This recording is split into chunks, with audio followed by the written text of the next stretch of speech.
Olá, meu nome é André Valente, serei seu professor de língua portuguesa na área de linguagens, códigos e suas tecnologias. Na aula de hoje, falaremos sobre intertextualidade e plágio na era da inteligência artificial. Qual é a diferença entre intertextualidade e plágio? Como fica essa questão com as ferramentas de produção de textos que utilizam inteligência artificial?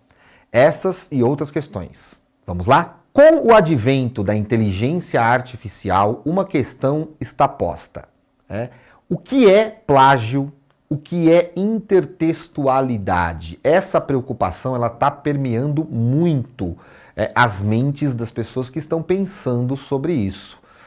Nós podemos ver aí uma série de manchetes que mostram uma preocupação em relação ao plágio, em relação à originalidade, a defesa de direitos autorais, como garantir que a inteligência artificial, com a sua capacidade de produzir textos, imagens inéditas, não será utilizada como uma forma de legitimar o plágio, por exemplo.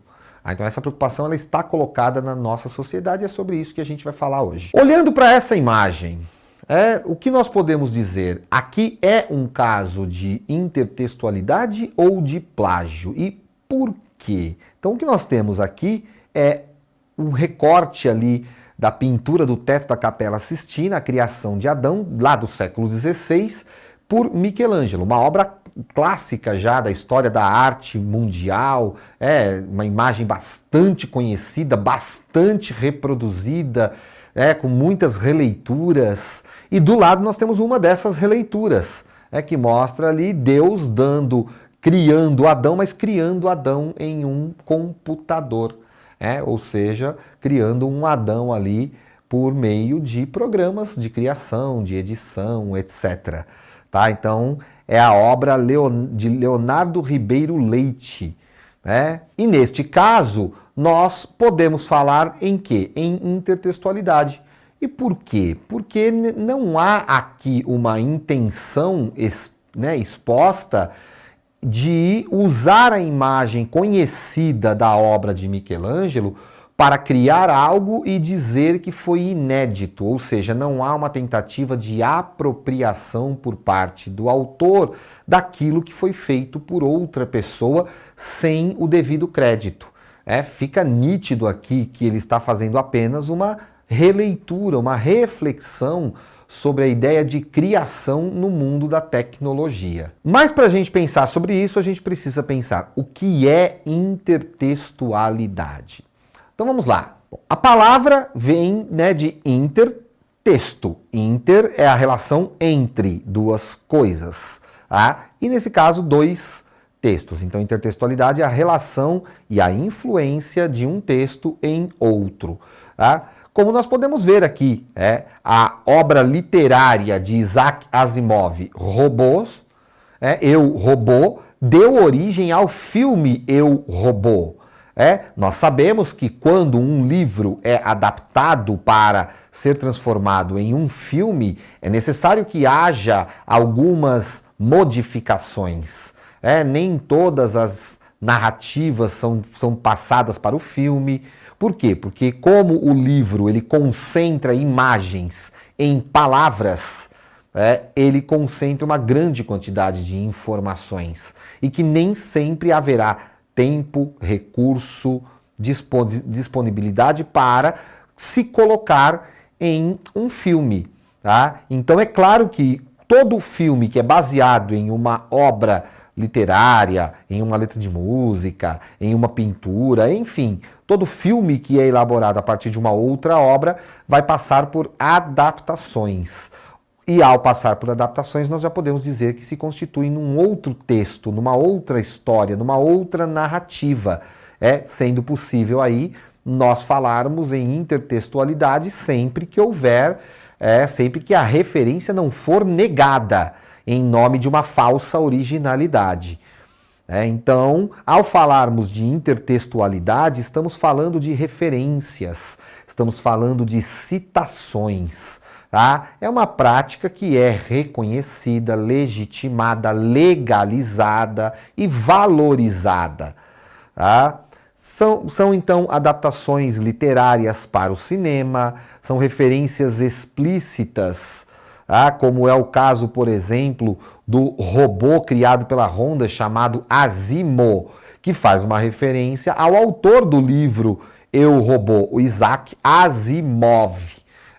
Então a referência está posta ali e desde que nós tenhamos também o repertório, claro, para entendermos a referência, nós podemos dizer que ela é explícita. Tá?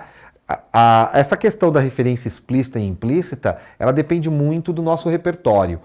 Mas ela depende também de quanto o texto que faz a referência mantém partes que se relacionam com o texto original. Então, por exemplo, no caso do nome do robô, Asimo, ele mantém praticamente todo o sobrenome do escritor, que é Asimov.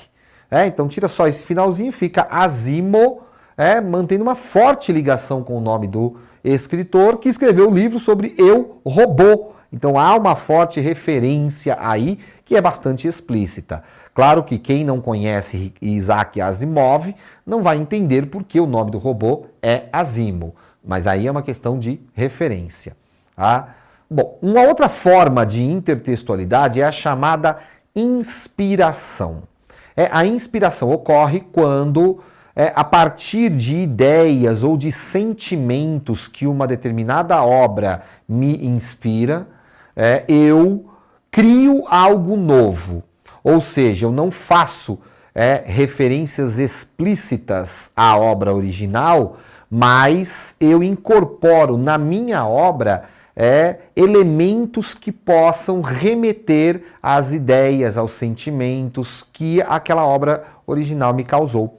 Um exemplo que nós podemos dar é o próprio filme AI, Inteligência Artificial.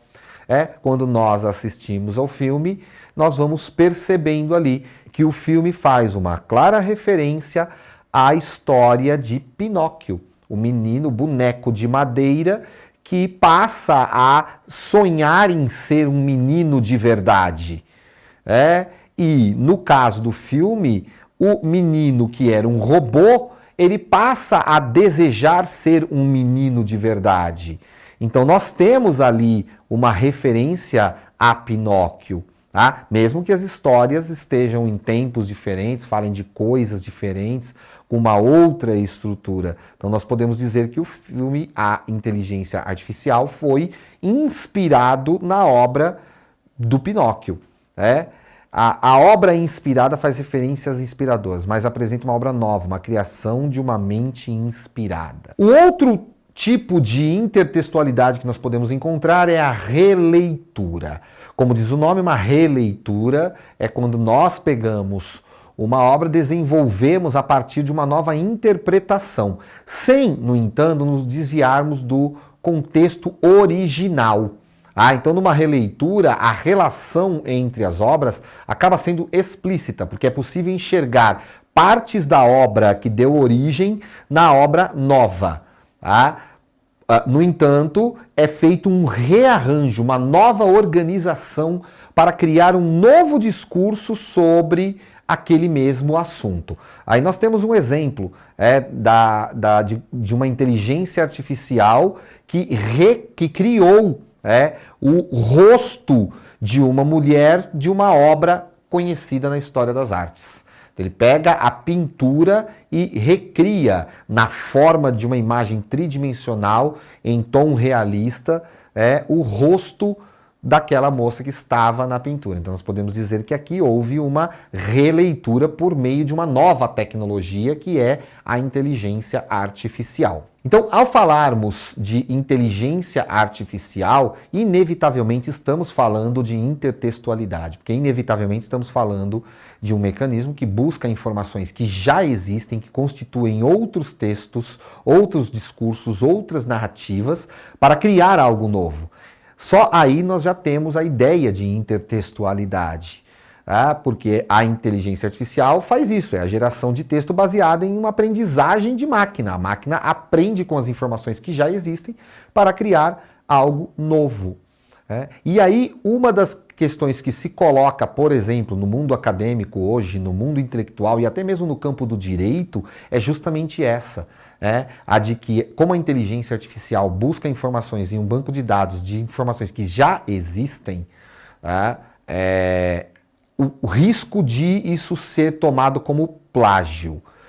Então, uma solução que vem sendo encontrada, pelo menos por enquanto, para resolver isso, é que seja feita a citação da inteligência artificial, que seja feita a menção dizendo obra criada a partir de inteligência artificial. Porque isso já mostra que não é uma obra original de uma pessoa, que foi utilizado um mecanismo e que sim, nas informações que a inteligência artificial usa para criar a obra nova, ela tem referências a outras informações que já existem. Então, possivelmente, alguém pode identificar ali traços de outros textos. Então, fazendo a citação, dizendo que é uma obra de inteligência artificial, resolve-se pelo menos o problema da falta de citação que caracteriza o plágio. Agora, o que é o plágio? O plágio, ele é a apresentação de uma obra alheia como se ela fosse própria. Então eu pego alguma coisa que outra pessoa fez e apresento, faço talvez pequenas modificações, mas ainda assim há o reconhecimento do original, e eu utilizo e apresento como se fosse uma criação minha, sem dar nenhum crédito a quem de fato criou aquela obra. É a cópia de partes de uma obra sem citar a origem. Utilizar partes de uma obra, seja citação de um poema, de um livro, de uma letra de música, da fala de alguém, e principalmente se aquilo estiver registrado em alguma outra obra, e utilizar partes dentro do meu texto sem citar a referência, também se caracteriza plágio.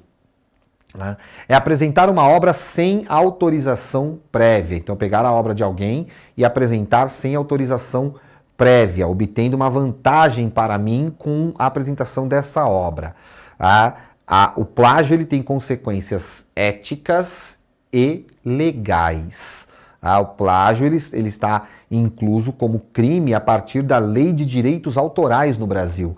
Uma lei de 1998, a Lei 9.610 de 1998, e é um crime previsto no artigo 184 do Código Penal. Portanto, atenção, você que gosta da ideia de copiar e colar, do copia mas faz diferente, cuidado, você pode ser enquadrado aí no crime de plágio, por estar se apropriando do conhecimento de outro sem prévio aviso e utilizando como se fosse seu. Porém, a inteligência artificial não é a grande vilã nessa história. Ela é uma ferramenta que pode, inclusive, ser utilizada para a detecção de plágio. Isso já vem acontecendo. Já há programas baseados em inteligência artificial que conseguem refazer o caminho da informação e detectar ali se há ou não há plágio em algum tipo de texto, em algum tipo de produção.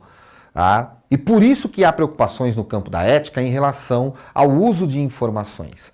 É importante fazer a atribuição e ser transparente ao utilizar ferramentas de inteligência artificial. Não há nenhum problema em utilizarmos a tecnologia.